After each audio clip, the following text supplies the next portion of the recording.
everybody, Junior Asparagus here. I've got a fun activity for you and your family to try. It's called helium stick. What's a helium stick? Well, helium is what they put in balloons to make them float, and you just won't believe it, but you've got a helium stick in your house right now.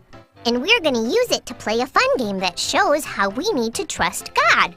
Trusting God is important when you're scared, because if you trust that God will keep you safe and you believe that there's nothing God can't do, then you just can't be scared.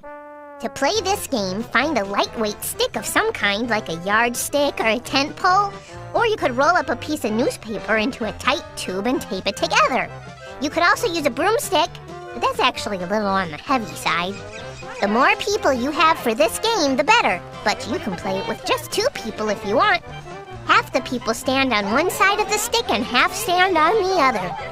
Hold your hands out in front of you with your palms facing each other and rest the stick on the top of everybody's pointer fingers. I'd play with you if I had a pointer finger. The object of the game seems simple.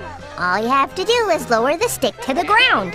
The trick is that everybody's fingers have to touch the stick at all times. No cheating.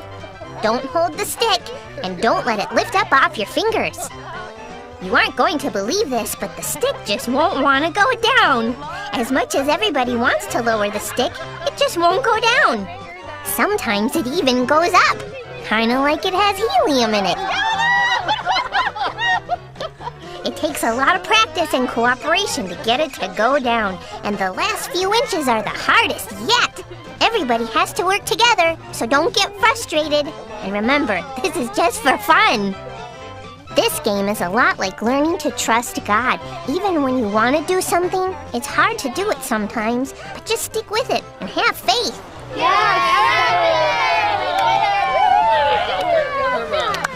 All right.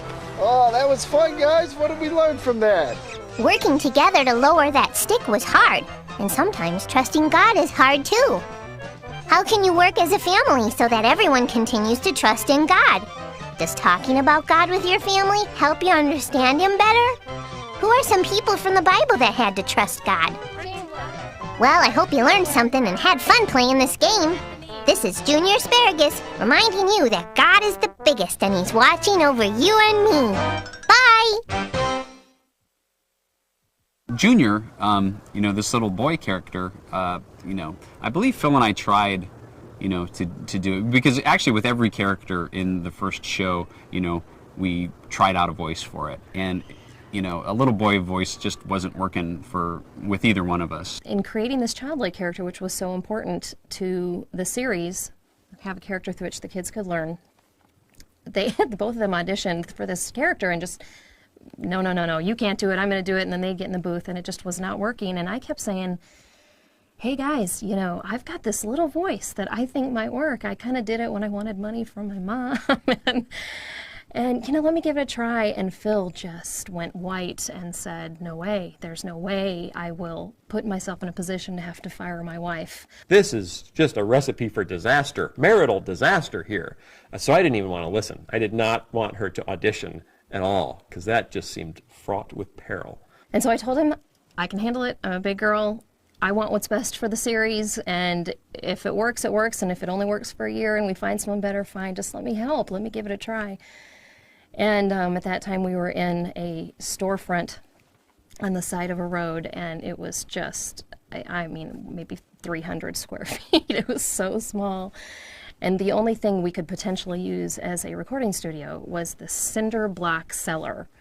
That wasn't in the basement, but it was in the back of the store, and it was literally just cinder blocks. And I don't even remember how we patched it up, but we got a door in there, and I'm a little concerned that there was oxygen present. I mean, it was so airtight. And we'd get in there, and so I finally convinced them to let me audition for this character. And I sang, God is bigger than the boogeyman. And it's like, that's actually pretty good. That could be something. And of course you can't hear anything back and forth in the cinder block cellar, so I did my best and came out, and they were both like, that's great, I think we found our Junior. And so I've had the job ever since. Well, so if I had to do a little boy voice, in Ballad of Little Joe, Junior says, he was my favorite brother.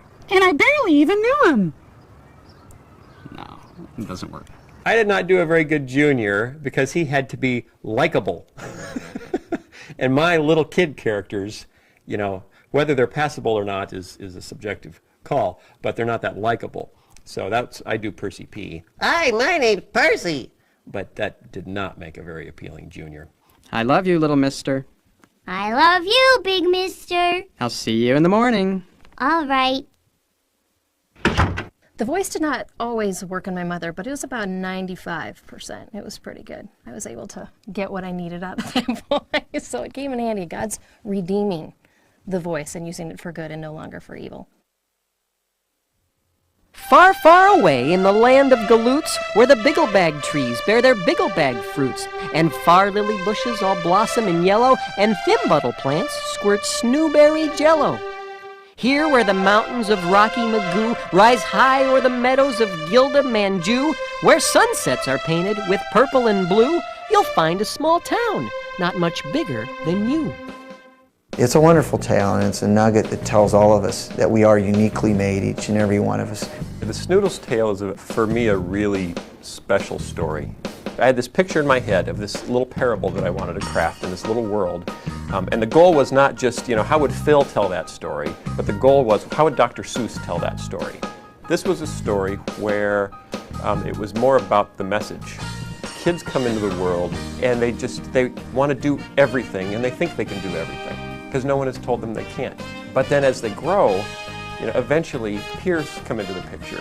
And when peers come into the picture, the messages they've gotten back have changed as they go to other people and ask the question, what did I look like when I did that?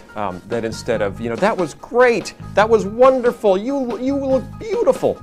The messages all of a sudden as you get older start to change to, you know what, you look silly when you did that, or you looked foolish when you did that. But ultimately, we can't draw our self-image from our peers. We need to draw it from our Creator, because only the one who made us can see us the way we truly are. Only when you see yourself the way God sees you do you have a true picture.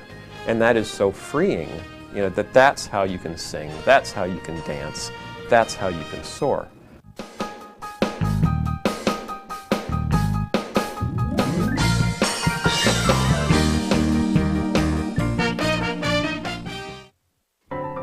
Well, right now we're working on a really fun story. It's called The Sumo of the Opera, and it's basically if you took the Mikado and Rocky and maybe tossed in a little WWF. If you want to know who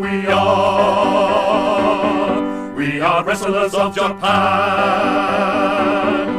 Larry the Cucumber plays a sumo wrestler named the Italian Scallion. That's no clown, it's his sparring partner, the Italian Scallion. And that's his introduction. In each of our shows we have what we call a nugget of truth, and it's a biblical value that we hope kids will pull out of the lesson. And in the Sumo of the Opera, the lesson is perseverance. You never finish anything, unless it's a punchline. There's actually 3 stories in this. The Sumo of the Opera is the main story, and then we have a little silent film called Going Up, which is kind of a takeoff on the Three Stooges. And then we have a completely new story, which is told in a new segment we have called Lutfi's Fanciful Flannel Graph. And Lutfi is a sock puppet that's done by Khalil, the caterpillar. And we've got all these 3 stories plus a silly song, Schoolhouse Polka. Larry has an accordion and a lesson to teach about vocabulary, but all done in polka style, so it's really kind of fun. It's hilarious, and I think it's one of the best things we've ever done.